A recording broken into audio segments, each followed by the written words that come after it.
Everyone, तो आज की वीडियो में हम देखेंगे कि पैथोलॉजी का बेसिक इंट्रोडक्शन, मतलब कि पैथोलॉजी पढ़ाई चालू करने से पहले हमें जो जो टर्म्स का नॉलेज होना चाहिए वो क्या क्या है। पहले तो उसमें सबसे पहले क्या है कि पैथोलॉजी क्या है वो ही हमको मालूम नहीं होता। पैथोलॉजी क्या है, अब आप सबको पता ही होगा कि फिजियोलॉजी में हम नॉर्मल फंक्शन की स्टडी करते हैं, तो पैथोलॉजी जो है, ये जो पैथोलॉजी है उसमें हम एबनॉर्मल फंक्शन की स्टडी करते हैं। ठीक है, ये तो आपको पता ही होगा। ये पैथोलॉजी है मतलब एबनॉर्मल एबनॉर्मल फंक्शन, उसका स्टडी करेंगे, उसको बोलेंगे पैथोलॉजी। अब देखो, पैथोलॉजी का ये जो वर्ड है उसको हम सेपरेट करते हैं। तो पैथो, ये दो वर्ड से बना है, पैथो और लॉजी। ठीक है, पैथो मीन्स क्या होता है, सफरिंग, और लॉजी मीन्स स्टडी। मतलब जो भी हम डिसीज सफर करते हैं उसका स्टडी करते हैं, उसको बोलते हैं पैथोलॉजी। अब किसी नॉर्मल कोई भी ग्लैंड ले लो, उसका एक फंक्शन होता है, वो अगर ठीक से काम नहीं करता तो उसमें एबनॉर्मलिटी डेवलप होती है, उसकी स्टडी हम पैथोलॉजी में करते हैं। अब हम बात करते हैं कि व्हाट इज हेल्थ। हेल्थ क्या है। अब देखो, हेल्थ के बारे में आपको बात करना है तो हेल्थ का कोई ऐसा फिक्स डेफिनेशन नहीं है, पर हमारा जो WHO है, वर्ल्ड हेल्थ ऑर्गेनाइजेशन, उसने एक कॉमन डेफिनेशन दी है। मतलब क्या हेल्थ किसे बोलता है, वो हेल्थ मानते कोई भी पर्सन हो जो सोशल, इकोनॉमिकल और फाइनेंशियल, इन तीनों चीज में वेलबींग हो, उसको बोलेंगे हेल्दी पर्सन। ठीक है, सोशल, इकोनॉमिकल और फाइनेंशियल वेलबींग, उसको बोलेंगे हेल्थ। अगर और अब डिसीज की बात करें तो किसी को कोई दिक्कत है सोशली, इकोनॉमिकल और फाइनेंशियली, तो उसको बोलेंगे डिसीज पर्सन। ये डेफिनेशन हमारे WHO के द्वारा दी गई है। बाकी सब लोगों के अलग अलग होते। कोई भी आप आम इंसान को पूछोगे कि व्हाट इज हेल्थ, तो वो यही बताएगा कि कोई भी डिसीज नहीं है उसको बोलेंगे हेल्थ, और कोई डिसीज हुआ है मतलब कोई बीमार पड़ा है उसको बोलेंगे डिसीज। अब बात करते हैं what is syndrome. What is syndrome. Syndrome means group of symptom, group of symptom. ठीक है, कोई भी सिम्टम्स का ग्रुप हो उसको बोलेंगे सिंड्रोम। मतलब देखो, अगर अपने को सिर्फ फीवर है तो वो एक सिम्टम है। अगर अब वायरल सिंड्रोम, सिंड्रोम मतलब वायरल, हम बोलते कि हमें वायरल हुआ है तो वो एक सिंड्रोम है। अब उसमें क्या क्या होता है, हमको बुखार आता है, सर्दी होती है, सर दर्द करता है, हाथ पैरों में दर्द करता है, वो सब मतलब ये जो सिम्टम हुए, जो भी मैं बोला कि हमको बुखार है, सर्दी हुई, खांसी है, पूरा बदन दर्द करता है, ये जो सिम्टम का ग्रुप हुआ उसको हम बोलेंगे सिंड्रोम।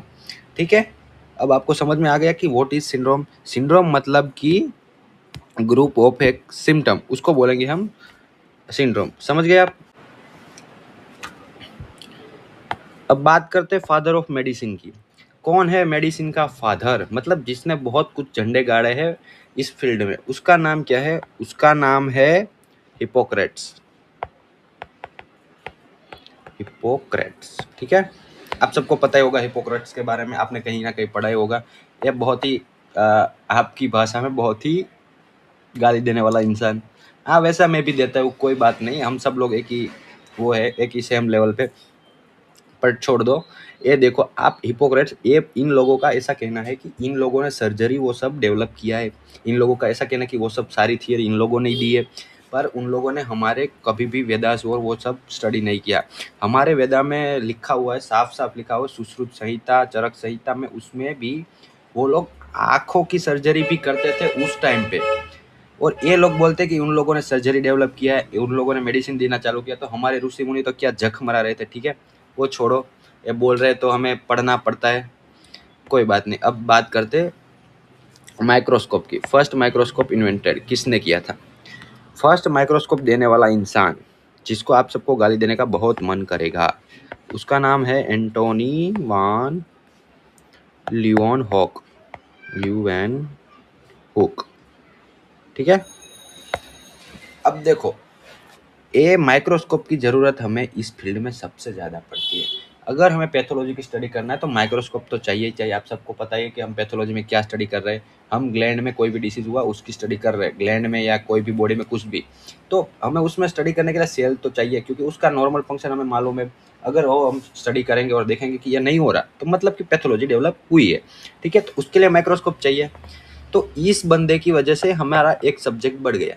ठीक है, इसलिए आप सब गाली दे दो, एक दे दी, मैंने दो दी। ठीक है, एक आपकी तरफ से एक मेरी तरफ से, पर कोई बात नहीं। अब माइक्रोस्कोप की स्टडी इन्वेंशन हो चुका है, तो हमारी स्टडी करना बनता है।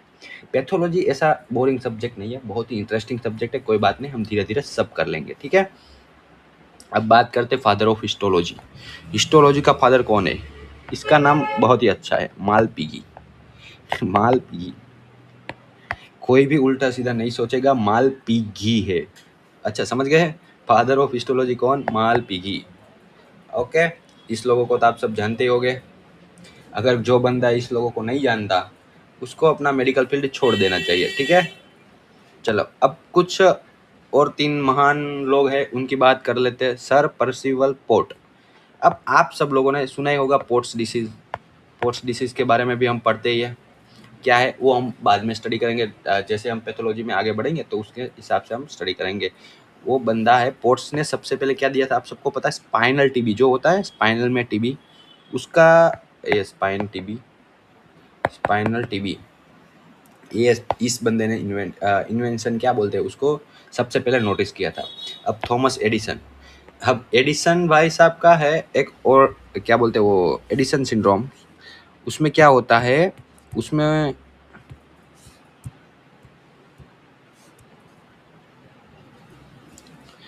थॉमस एडिसन ने दिया है एडिसन सिंड्रोम। ठीक है, syndrome means group of symptom. अब उसमें एड्रीनालिन जो होता, एड्रीनोकोर्टिकोल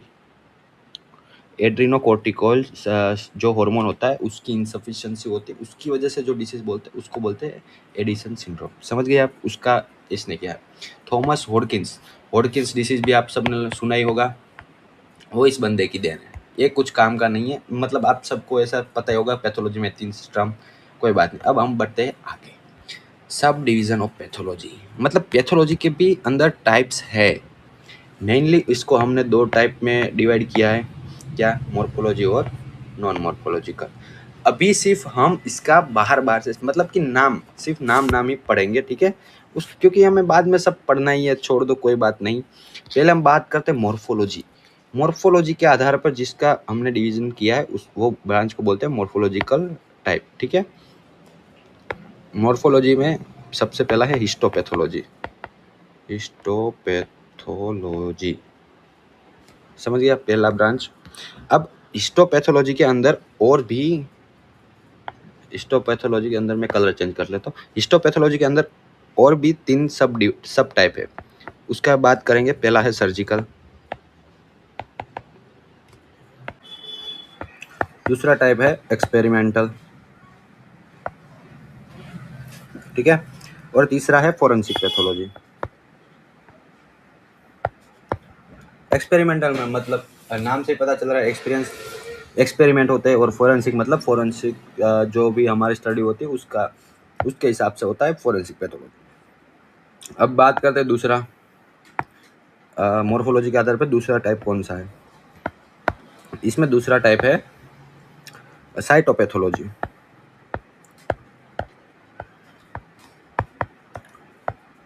साइटो मतलब कि सेल, बस मतलब सेल का पैथोलॉजी का स्टडी होता है, उसको बोलते हैं साइटोपैथोलॉजी। हिस्टो मतलब ये जो हम स्लाइड देखते हैं वो हिस्टोपैथोलॉजी होता है। अब बात करते हैं तीसरा क्या है, हिमेटोलॉजी। हिमेटोलॉजी, हिम मतलब ब्लड, समझ गए। अब इसमें ब्लड की स्टडी होती है, उसको बोलते हैं हिमेटोलॉजी। तो मॉर्फोलॉजी के आधार पर इसका 3 ब्रांच है। हिस्टोपैथोलॉजी में स्लाइड्स देखते हैं हम, जिसकी भी स्लाइड देखते हैं आप सबने बहुत देखी होगी 11वीं 12वीं में भी। और साइटोपैथोलॉजी मतलब सेल की स्टडी, और हिमेटोलॉजी मतलब ब्लड की स्टडी। अब नॉन मॉर्फोलॉजिकल टाइप्स में हम बात करते हैं। इसमें सबसे पहला है क्लिनिकल।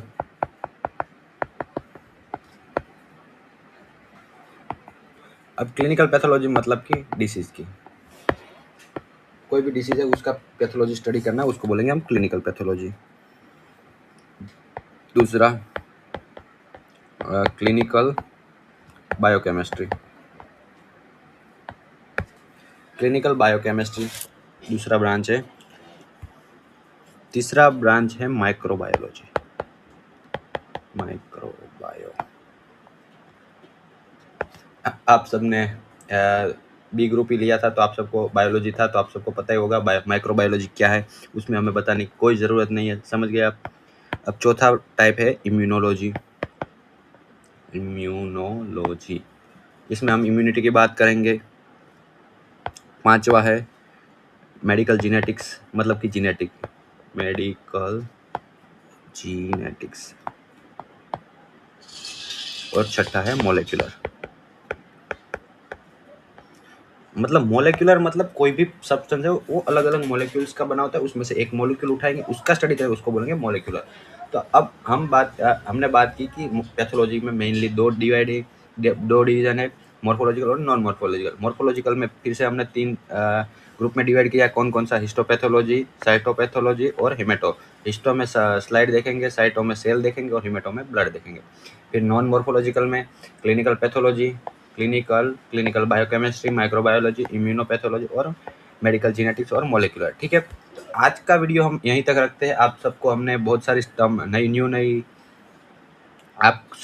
बहुत सारी नई नई टर्म्स सिखाई है, आप सब उसको याद रखिए, और जो भी हमने आईएमपी लगता था वो सब हमने आपको बता दिया। ठीक है, तो आपके लिए इतना बहुत है, फर्स्ट चैप्टर से इतना ही सिर्फ याद रखना। ये कोई एग्जाम के लिए आईएमपी नहीं है, इसमें से जो हमने एमसीक्यू पूछे जा सकते थे वो बता दिए। ठीक है, तो अगले वीडियो में मिलता है, तब तक के लिए बाय बाय।